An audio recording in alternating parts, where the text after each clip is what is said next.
You just got your asses whipped by a bunch of goddamn nerds. Nerds! Sports, the infinite frontier. These are the rants, opinions, and discussions of the one and the only Sports Nerds. Our mission, to talk about the major headlines in sports news, drink beer, curse loudly, and heavily criticize their favorite teams. To boldly rant where no man has ranted before. And now, here are your nerds. Nerds! Philip Ford. The price is wrong, bitch. Max Andrews. Yes, they deserve it. I hope they burn in hell. And Pop. Well, hold on there, Mr. UPS man. It doesn't matter who we are. What matters is our plan. You should have respected my authority.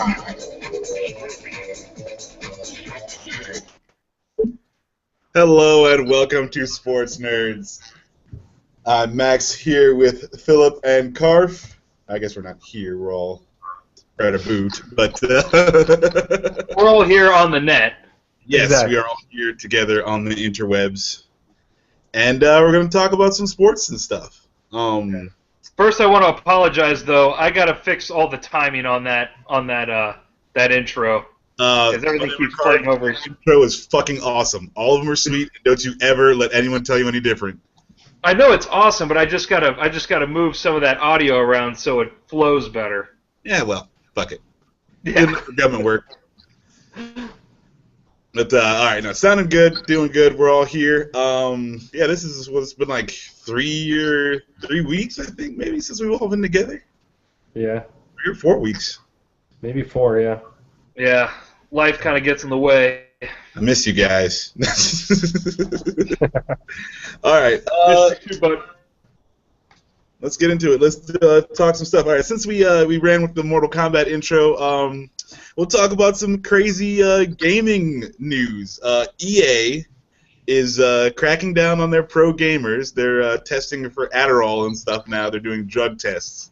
I think that's pretty funny. I'm pretty sure like 3/4 of their players are going to be disqualified now, or like put on suspension and sent to rehab. Yeah, I mean, yeah, it's going to be interesting to see how that really affects them, considering everything that's going on, as well as I don't get how the Adderall helps that much, because from what I understood, it was always twitch motion, which is what separates, the great gamers, the superstars, between the okay average ones. But who knows? Yeah, this kind of reminds me of the movie Grandma's Boy a little bit.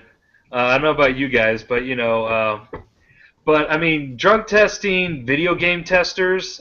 I mean, that's like if you wanted to drug test everybody in the restaurant industry. You're not going to have any help at the end of the day because everyone's going to fail or be pretty damn near close to. I just don't see the point in it. I understand, if you want to set standards and all that stuff, but well, first of all, I've read, online, in the past that, like certain drugs stay in your system, for longer than other drugs. And the one that stays in your system longest is weed. All those other stuff that, the stuff that gets you going, like blow and things of that nature, they're only in your system for a little bit. So I could easily see these guys finding a loophole and getting out of that. But even with Adderall, which is basically like legalized blow to an extent, I mean, all you need is a prescription. So I mean, unless it's like they like put it in their bylaws or whatever that if you test for Adderall, you can't be here, or you're going to get in trouble, then it'll be fine. I mean, they have the same thing in the NFL. Joe Hayden on my beloved Browns got suspended of several games because he took Adderall, but he was prescribed it. But regardless, it was in their NFL labor agreement. So it'll be interesting. I mean, hopefully it doesn't affect the quality of the games. That would be what I'm worried about. I mean, I'm a huge Madden fan, and before that college football, but they don't do college football anymore. But So as long as it doesn't affect my John Madden, I'm cool with it. Doesn't matter. Yeah, I think it's just funny that because Philip and I were kind of talking about this a little ahead of time.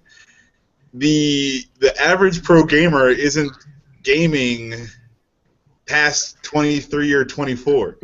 So this is all pretty young people that we're that we're dealing with here. So it's like, I don't know. I want to know what other drugs they find other than just like the Adderall. Like you expect the Adderall. I'm wondering what else comes into play. Like horse tranquilizers. How is he doing that? Yeah, I mean, I think Mike's got the right idea with cocaine. So yeah, gamers. It's a hell of a drug, according to Rick James. Rick James, bitch. All right, let's move on to some baseball. Everybody loves baseball, right? I love baseball. I don't know how you can hate baseball. Well, what's going on in the world of baseball, sir? Well, we just had the All-Star game not too long ago. It was in Cincinnati, and they changed up the home run derby this year. It seems like ever since the late 90s, early 2000s, the home run derby's just gone way downhill. But they changed the format of the home run derby, and I was very skeptical of it, basically because I didn't really understand it. But then once you saw it in action, I really liked the format. You get 5 minutes. It's a ticking clock. You get like one timeout, and they just regardless they just keep throwing the pitches. The clock keeps ticking, and you just got to hit. The hometown guy, Todd Frazier for the Reds, ended up winning it. Beat out my boy Scott Peterson from the Dodgers. But it was really exciting, and it went by quick. It was efficient. That's the one thing I can say about it. And they had some decent guys in it too. You had Peterson, you had Frazier, but then you also had home run guys like Albert Pujols, which he was sweating bullets there at the end, which was hilarious watching him trying to hit dingers. And you got like Prince Fielder, so they had some legit sluggers. In the past, it's almost been kind of like the slam dunk contest where it's all the great dunkers don't want to do it, so they have to get all these scrubs, and it just you get a watered down product. I'm sure all you guys remember back in the day when it was like Ken Griffey Jr. and McGuire and Sosa and Frank Thomas, the Big Hurt, man. I mean, these guys were like the legit home run kings of their era, and they're battling it out. But now it's like it's been really watered down. But I think they really got something good going here now. So, is it for the home run contest? Does afterwards, do they have to play a game, or are the games still going, or are they on is the whole major league on a break? Because I've heard people talk about this, I don't want to do the home run contest because the next couple games afterwards, I'm all tired from that, and so that's why you're not getting the higher end players. So. Unless they're in the All-Star game, I think they get like 2 or 3 days off, right, Mike? Yeah, they do. And the big concern is not really with the batters, Max. It's with the pitchers. I mean, they let and another thing that's kind of upsetting with the All-Star game is that you can have at least one player from every team gets to go to the All-Star game, which I think is bullshit. But then they also have the fans vote. So early on in the fan voting, it was like the entire Kansas City Royals lineup basically versus the National League All-Stars, which was stupid. And thank God Major League Baseball finally came in and said, okay, this is a little out of hand. We need to let other people in. But, it's really on the pitcher's part because they're the ones that are going out there and they're, they don't want to get showed up. So they're going out there and they're going to give it their all. And sometimes it's some pitchers won't even pitch, because they pitched that weekend, and then the All-Star games it was on a Tuesday, so it's like if you're pitching on a Saturday, then you got to go pitch a couple innings a few days later. It's tough on wear and tear on the arm, on the shoulder. Oh yeah, that sounds terrible. So I'm gonna throw 10 balls and then cry about it, and then 4 days later I'm gonna throw 10 more balls. No, you got like a starter that goes like 7 innings. A regular game. He's going hard. He's throwing 100 and something pitches, and then 2 days, 3 days later, he's got to go out and possibly throw 20 to 30 more pitches. Without his arm being 100%. Yeah, I mean, look at Clayton Kershaw, Zach Greinke for both the Dodgers pitchers. They've just been dominating this season. But then when they went and pitched in the All-Star game, they got lit up. Mike Trout, he was leadoff batter. The All-Star game started with a leadoff home run, which I thought was really good for the All-Star game as a whole. But yeah, Trout's not really a leadoff man. That's probably why it started with a home run. Oh yeah, they didn't. It's the All-Star game, so it's just it's 9 dudes that all bat in the 3 or 4 holes. So it's yeah, exactly. They're gonna go yard eventually. Yeah, but yeah, well, the second just went to season. a Major League Baseball game, right? I was saying Philip was just at a Major League Baseball game. Yeah, I was. Go ahead, Max. If any of our viewers or listeners, I'm kind of interested to know if you've been to a Major League game, are they still announcing things? Because Philip said no. Yeah, so I went to the Washington Nationals versus the Mets, which actually was a really good game because it was actually the game that the Nats came back in the 8th inning to win 4-3 after they were down 3-1. But what was weird is the only announcing you would ever hear over the PA system was who was up to bat, whether that be for the Nats or the Mets, and that was it. There was no, it's a 3-1 count, none of that. Like, you had to look to the scoreboard to figure out what the count was. Pretty much, I think that's it. I think at the very, very beginning of the game, they announced who was pitching, and I think whenever they would substitute in a pitcher, they would say, but they wouldn't even say, like, when a guy got injured, like, you had to watch on the field, and you're like, oh, I think he just got injured, like, oh, Yunel? Oh my gosh, I can't remember his name now. But he got injured playing in the game, but they didn't even announce it. They just said, and up to bat is Dan Ugla. And that was it. And I was like, okay, so I assume he's out since that's the only way that works in baseball. And I think that was pretty much it. So it was an interesting experience, and I hadn't been to a baseball game, a pro game, in like 3 or 4 years. So I don't honestly know if they've stopped announcing or not. Does it downplay the environment? Maybe a little bit. I mean, you kind of miss a little bit of announcing, but I think it's more, I don't know, I think they're trying to sell the environment more than the game anymore. Well, yeah, and I think it also depends on just whatever ballpark you go to. I mean, I've been to a couple of AAA games this year, and they do the same thing. It's not like, it's 2-1 count.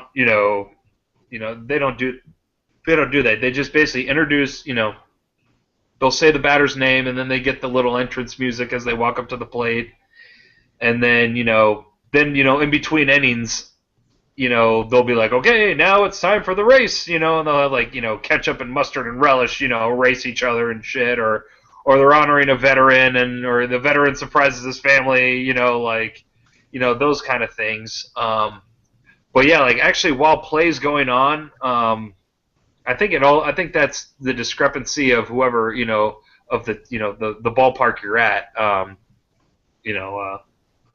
This is brought to you by Sugardale Hot Dogs, or something like that. I think it all depends on, the sponsorship, stuff like that. It's like, hey, we're going to pay you this. It's time for the, Louisville Slugger full count, or something like that. I think it all depends. And, yeah. So we're gonna do more research. We're gonna send one of these guys to another game at a different place and see if they do that the same way. You go buy me a ticket? No, I'm not gonna do that. I don't condone baseball. I didn't know baseball was a drug. Game then. Huh? Max, we'll go to a Clippers game. You'll have fun. Yeah, we'll go on Buck a Bone night whenever they're doing the dollar ribs. Dime a dog night, sir. No, Buck a Bone, dollar ribs. You don't like hot dogs? No, we went over this already. I hate hot dogs. God. No wonder you don't like baseball. You don't like hot dogs. Remember? It's bologna in a tube. I do remember this conversation. I just don't remember if it was on air. It was. Well, if it wasn't, then I hate baseball and I hate hot dogs because they're both bland and generic.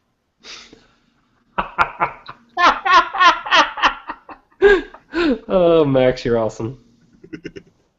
Oh shit! I just blew Mike's mind. That's what makes this. That's what makes this podcast interesting. We need someone to go against the grain. So hey man, baseball sucks. It's pretty boring. See, I mean, like I figured I'd be more behind something like a home run derby, but no. Oh, I keep on forgetting to silence my phone. I'm sorry, guys. But yeah, baseball, I just can't get behind it. I mean, like when you look at like cricket, which is baseball on crack, like that's baseball to the extreme. And look how many fans you have that watch cricket now. Watered down version of cricket, baseball. You get a lot more. It's more palatable to the masses, but it's still pretty much the same deal. well, that's more or less like it's like a regional thing. Baseball is North America, South America, while cricket is England and basically India. Yeah, but no, I mean, like baseball's got Japan. We got. Oh, Japan too. I forgot about that. Yeah. I think baseball's branched out a little. I think baseball's branched out a little more than cricket. Cricket's definitely like your local regional thing that you're saying. British about that. Protectorate. Yeah, British Protectorate. There you go. With a mallet.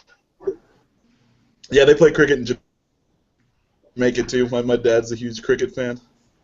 Yeah, makes sense.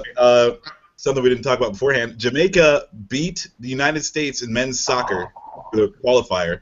Yeah, I watched. And now they're firing the U.S. coach. Yeah, oh, really?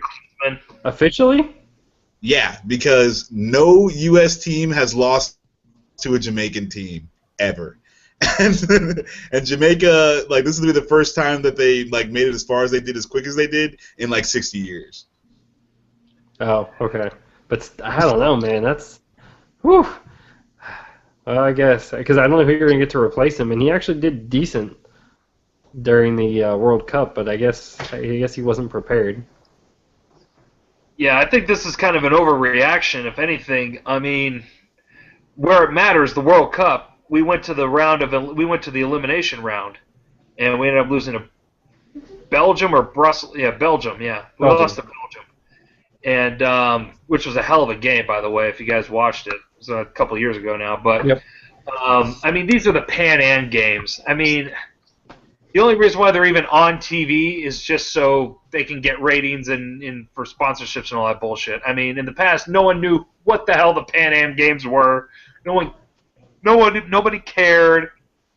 So I think this is a huge overreaction. I mean, they lost 2-1, right? Yep. Yeah, and Jamaica got up 2-0 in the first half, and then U.S. came back, scored a goal, and then they had a chance to tie it and blew it. They missed some shots, but I mean, I think it's just a complete overreaction on the part of USA Soccer. I mean, you got Jurgen Klinsmann, who was probably, he was I want to say he's German. He's definitely European. I mean, German. And so you got this guy who's the Germans with soccer. I mean, they won the friggin' World Cup this past World Cup. He comes from that culture. He knows what good soccer is, how it's supposed to be played. The U.S. didn't do bad. I mean, you got to give this guy at least 2 World Cups to kind of prove himself. To kind of follow up that first appearance with the second one, and then you make a decision. And this is coming from a guy who doesn't watch any soccer whatsoever. But though I think it was an overreaction. Though I think he was probably the best thing they had going in a while. They got some good young talent. The U.S. has some good young talent. I think they lost their goalie though. It was the ball guy. Tim Howard. Yeah. I think he was retiring, right? Or he did retire. So, I mean, that might have something to do with them losing. because the man was a beast. So, but yeah, I think it was an overreaction. Yeah, I mean, I don't know. You can't fire a guy off one game. You don't know, like the one player's wife, just got cancer or something like that, so the whole team's feeling kind of down, and the locker room's not very good, and everyone out there didn't play very well, so whatever. Or Jamaica was feeling hyper excited that game, and I definitely don't see firing the guy off losing one game, no matter how long it's been since. But if they fire him over that, I would say it's pretty unjust. But we'll see how things go. All right. So moving right along. Golf, British Open. Yeah. So British Open at the historic St Andrews in Scotland, and you had the favorite Jordan Spieth and Dustin Johnson were in it the whole way. You also had the amateur from Ireland. His name was Paul Dunn, I want to say. But he plays in the U.S. He goes to UAB. He's an amateur who was in it all the way till the last day, and then he blew it. They actually had to cancel it. They had to postpone it. I want to say either Saturday it was Saturday, and they played the third round on Sunday, and then they played the fourth round on Monday. Went to a playoff. Spieth and Jason Day both missed putts to go to the playoff, and it was between three guys, and Zach Johnson, the American, go USA, ended up turning up and getting the victory. But what was missing, though, I think, was Rory McIlroy. Rory McIlroy hurt his ankle while he was playing soccer with some friends on an off week, and which sucks because he was kind of like the new Tiger Woods. Tiger Woods was not on the cover of the new EA golf game. It was Rory, and so not to have him in there, I think, really hurt the tournament. But you have Jordan Spieth, who won the first two majors, and he was in it to win it there at the end, and just kind of, I don't want to say he choked, but I mean, he choked. So. It was a very fun tournament to watch, though. If you like golf, it was fun to watch. You don't have to say he choked. He just didn't win. That's all. Yeah, I mean, it was interesting that he was in it, but yeah, I think it came down to I don't know if it was quite like it was the last hole. That's actually So I think choke is probably the right word there because he was right there. He just had to make the putt and he just was out of it. But that's help my man out, Yeah, and not on the last hole. Like if it were like earlier, like halfway through, and then you got down, and then you started to make a comeback, you didn't choke. You just kind of messed up, and you just were trying to come back, and it didn't work out. But I mean, it'll be interesting to see kind of what happens going forward because Zach Johnson, is it Zach or Dustin? Zach. Dustin. There's two Johnsons. There's Dustin Johnson, who was leading most of the tournament. And then he blew it as he did in the U.S. Open. Okay. And but then Zach Johnson kind of came out of nowhere, and he was the one who won it. Yeah. You just have Johnson's blowing it all over the course. Oh my God, Max couldn't resist. But overall, like it'll be interesting kind of seeing going forward, like if Rory can step it up and kind of like take over that role, because I think Spieth could greatly challenge him if they could have that duel kind of going in the future. And Dunn was kind of crazy. I didn't really get a chance to watch the tournament, but I kept up with it. And like I remember they're telling me about this amateur that they might actually win it, and I was like, there hasn't been an amateur to win it since, oh God, what was the guy's name? Like one of the most famous, iconic golfers. From like 1918, but I can't think of his name now. Ben Hogan or not Palmer. No, I think he was British. It might have been Hogan, but I think he was British. Okay. Hulk Hogan? Yes, Hulk Hogan. Hulk Hogan was a great famous golfer. You didn't know that, Max? Back in 1918. Thunderlips from Rocky III, Hulk Hogan.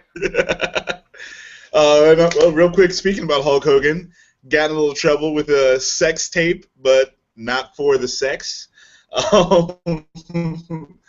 had a couple people get in trouble for a little bit of racism this week. So Hulk Hogan's fired from the WWF. They're not having him back ever. And Colin Cowherd got fired from ESPN for talking bad about it wasn't Mexicans. Who was it? Dominicans. Ah, yes, the Dominicans. I mean, well, here's the thing with Colin Cowherd, in my opinion. And I work part-time for a radio station, and I know some people that do sports talk radio and stuff like that, and that know people that do ESPN radio. And I think not only with the Colin Cowherd comments, but it also has a lot to do with ESPN is paying out the ass right now to get sports, to get the rights to air sports. Monday Night Football, NBA basketball, MLB, pro soccer games. I mean, they want to carry it all. But to do that, these leagues, college football is one of the biggies, and ESPN is also owned by ABC, so they're carrying on ESPN on like 3 or 4 channels on ESPN, and then on top of that ABC. So they have to pay out the ass to air all these games, but in the process, they cannot afford to pay their employees. And so that's why you see a lot of these iconic sportscasters or analysis, whatever the hell you want to call them, they're going to Fox Sports, going to CBS Sports, they're going to satellite radio, they're going to the NFL Network. Okay, so ESPN is going to have all of the sports and nobody to talk about it, and everyone else is going to have none of the sports and everybody to talk about it? In a nutshell, yeah, kind of. Well, I mean, like, you got, like, NBC that has, like, hockey and golf and, like, NASCAR. CBS has, like, college basketball. They kind of get, like, the throwaway sports, if you will. But, I mean, Fox Sports does have, like, a college football game. But ESPN wants to be, the worldwide leader in sports. And to, these leagues are basically have like a bidding war. It's like, okay, whoever's going to pay us the most, you guys can carry our shit. And ESPN is always going to be the one to outbid everybody, but in the process, they can't afford a Colin Cowherd. You know what I mean? They can't afford to. Apparently, Mike and Mike was supposed to. They were going to have this big studio in New York City for Mike and Mike. Never came to fruition because they couldn't afford to do it. These guys are and Colin Cowherd's, I mean, if you ever listen to his show, he's like, oh, I'm a businessman. Oh, I'm a businessman. Oh, I love sports, but I'm a businessman. I got a wine store, and I'm a businessman. All this bullshit. And, so he's going to follow the money. And so if ESPN's not going to pay him, he's going to get somebody else to pay him. But, I think the whole racist comment with Dominican Republic kind of gives them an excuse, kind of on a way out. So, that's just me. I mean, I think Yahoo Sports is coming. I don't know if you know this, Mike, but I was flipping through the radio stations looking for sports radio, and apparently Yahoo Sports is now actually working with local affiliates. Like on AM station, occasionally I'll hear Yahoo Sports announcers, and you want to talk about some racial and crazy comments they make. Oh my God, I can't even remember what I was listening to. I was just listening. I'm like, who the hell is saying all this? And it goes, and brought to you by Yahoo Sports, but it was actually worse than what Colin Cowherd just got fired for, so he'll find a job. Oh, man. Yeah. That gives me hope that I can find a job as an announcer somewhere, probably for an announcer for baseball, so I can just cuss everybody out and talk about how much everybody sucks. All you got to do is stir the pot, man, and you're already doing it right now by blackballing baseball and hot dogs, man. You're killing me over here. Dude, hot dogs are gross, man. It's baloney. It's baloney. If you try my gourmet hot dogs, these are the hot dogs I made. I make bacon-wrapped hot dogs with chopped red onion, with some shredded cheddar cheese, with some spicy brown mustard. Oh my God, you'll need a new fresh pair of shorts. Give me all of that. Take out the hot dog. Add more bacon. We're good to go. A bacon dog? Yeah, Except you don't even have to call it a bacon dog. You can just call it bacon. A bacon sandwich. Yeah. So that was Bobby Jones. I don't know if the Bobby the guy- Jones. Yeah. The golfer. Yep, the golfer. Sorry, Max. That's all good. He's a legendary golfer. The legendary golfer. Is he British? Is that? No, I guess I was wrong. I don't think Bobby Jones is British. I think he's American. Yeah, he's American. Yeah. Yeah, I was about to say it's a pretty generic name for Britain. But yeah, he won as an amateur 2 or 3 times, which is interesting because you don't get the money if you win as an amateur. Well, that's some Yeah. So like the guy in second gets the money if he's a pro. Well, think it's either that you just get or the second place payout. Yeah, they get second place payout, and then I think they distribute the first place money equally throughout the field. I want to say. That's bullshit, dude. I'd have been like, I'm a pro. Look at me. You just see me beat 15 pros. I'm a pro. You need to pay me. Well, speaking of amateurs and amateurs trying to go pro, I don't know if anybody you guys heard, but Braxton Miller from The Ohio State University has officially changed positions from quarterback to wide receiver. Now, his people and he's come out and said that this is going to happen. Urban Meyer hasn't confirmed it. I think maybe Braxton Miller kind of went off half-cocked and didn't talk to Urban about it before he said all this, but You're I wrong. think it's a smart move. You're wrong. I also think that All part of Urban Meyer's delicately planned out season this year. Because last year, we had Braxton's out. We got this new guy.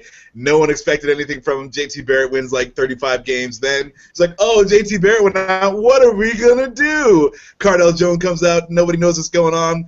That's national champions. Now we're like, Braxton Miller's a wide receiver. And then next thing you know, Braxton Miller's just chucking balls down the field.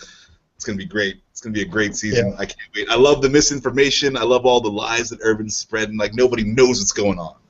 Yeah, so that's the way Urban would work. Urban wouldn't want that to be out in the news. That's probably why he's not admitting to any of this, because having him at wide receiver is such a perfect either distraction, or 2, you can start to run all kinds of plays. You can put a lot of gimmick plays in that you can now distract the defense with of, is he a wide receiver or is he a quarterback? What the hell are they doing? And then once he starts to play wide receiver, that'll lessen, but then they can throw in an actual play where, they throw it to him and he throws it downfield because they misplay him. But again, that might even be a whole total distraction anyway. So I think it's brilliant on Urban Meyer's part. I think you're right, Max. Yeah. Go ahead, Mike. Okay. Well, I don't want to be like the guy, I saw this coming from a mile away, but you basically had to put 2 and 2 together here. So he didn't transfer, and so that's a huge red flag for me. If his shoulder was anywhere near healed or was going to be healed within a good time frame, he would have transferred by now. He didn't. So that means he wasn't going to be able to play quarterback anywhere, because anywhere he would have gone, the spotlight, the pressure would be on him solely to carry that team to the playoffs. And I think he realized that, and I think he was smart in staying there. And I didn't think he was going to, if his shoulder was going to be completely healed, they would have been talking about this way sooner, but they haven't. It's all been this, well, will his shoulder heal? Will it, it's always been this question mark. It's never been a solid answer. So, and then you had, I think he was quoted maybe a month or so ago, month and a half, I want to say 2 at the most, saying that he was the best athlete in college football today. He didn't say quarterback, he said athlete. So I think already he kind of kicked the tires, thinking, hey, I can be this kind of H-back, this slash type of player, and you guys kind of both of you alluded to it, doing these gimmick plays, whether is he going to run, he's going to pass. If you remember the Alabama game, how the Buckeyes came back in the first half, Evan Spencer, the wide receiver, threw a pass to Michael Thomas, and he had the one-handed catch with the 1 foot in for the touchdown that brought them back in that game. And I could totally see Braxton Miller doing something like that. I could see him trying it out in the first couple of games at Virginia Tech, and I forget who else they play. They play like Hawaii and a couple other pushover teams. They could be trying it out in those couple of games and then bringing all that shit back when it comes to Michigan Big Ten championship college football playoffs. It's going to be exciting. There's just going to be a lot of touches to go around. I mean, you got so many good athletes. You got Michael Thomas coming back, who's a stud wide receiver. He's Keyshawn Johnson's nephew. You got Dontre Wilson, who's kind of already that H-back player who got injured at the end of the year. Jalen Marshall, who does the same thing, who played quarterback when he was in high school, and now you got Braxton Miller in that mix, and not to mention you got Big Zeke running the ball, and then you're either going to have Cardale or J.T. Barrett. Me personally, I think it's going to be J.T. Barrett. He just seems to have more of a serious attitude towards everything than Cardale Jones, but that's neither here nor there. But I think it's just going to be so tough, along with their defense all basically coming back. It's just. I really can't see anybody beating them. I'm sorry, and it's not me being a homer. It's being realistic. I mean, go look at the Vegas odds. I mean, they're favored by double digits in basically every game they're going to play this year. As a Buckeye fan, as a homer, I don't like it when we get ranked so high. I mean, I know we won the freaking national championship last season. I agree. But every time we're ranked high, we blow it. so that kind of scares me. Yeah, I mean, from my perspective, I don't think you have to worry about Urban Meyer getting the team ready. It's going to be, and I think honestly, Mike, you want JT Barrett on the field because I don't think he'll get cocky. He doesn't seem like that kind of guy that will let the team slack. I could kind of see Cardale just kind of going, yeah, we're bad, and then we've got this, and then make a mistake. Because I think I agree with you, Mike, that I'm a Gators fan, and I don't really see any reason for you all to lose other than a mental mistake. If you all mentally mess up a game and just check out, which I don't think Urban will let you, but it depends when you get on that field. Like, he only has so much control to get you prepared for that game. When you're on the field, it's up to you to execute. Yeah, absolutely. And that's why I think JT Barrett's going to get the job.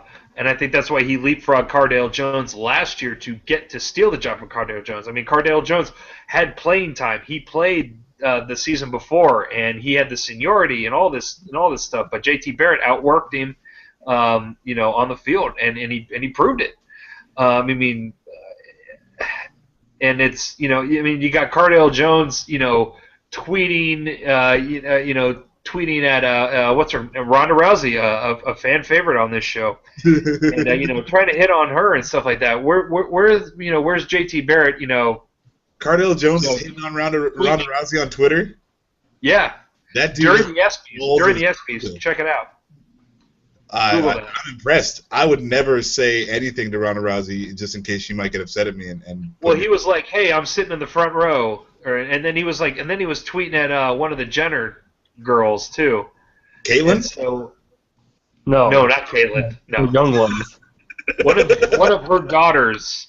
Her daughters? His daughters? Yeah, whatever. It's her daughters. You're correct. Yeah. So it's like like Cardale Jones. He had such a shitty upbringing, and so it's like he's embracing the moment. But JT Barrett is kind of like come up, I think it's just different upbringings. We can talk about that, another time. But like JT Barrett's just kind of got this very serious, I'm all about business attitude, and I think that's what Urban likes.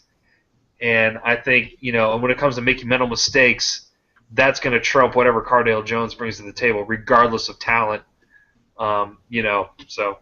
I mean, JT Barrett, by all accounts, is ever since everything I've heard from him in high school is that he's just a 100% leader. He is about doing things the right way, getting the team together, getting everybody where they are, where they're supposed to be, and having the whole team play at 100% or at as well as possible. And some guys are naturally born towards that, and some guys are just naturally talented, so they get put there. But JT Barrett seems to have both, where he is he's got the maturity of a seasoned leader, and he's got the talent to keep the position. So we could talk about Buckeyes for the next 4 hours, but that'll be next episode. But yeah, we got anything else? I think that was it. That's all I got, really. Yeah, that's pretty much it. All right. Well, we've been your sports nerds. Make sure to check out all the other podcasts on the Three Geeks Podcast Network. Check us out at 3geeks.ninja. Catch us on Twitter, 3Geeks Podcast on Twitter, 3Geeks Podcast on Facebook. I said 3geeks.ninja, didn't I? Yep. All right, and then we also are on Stitcher. On Stitcher, yeah, we just got on Stitcher, so check us out over there. You check out the Sports Nerds on Stitcher, check out Animaniacs, 3 Geeks, Geek News Live, all that good stuff. Basically, anything with a geek, Google it. And yeah, we'll catch you guys next time.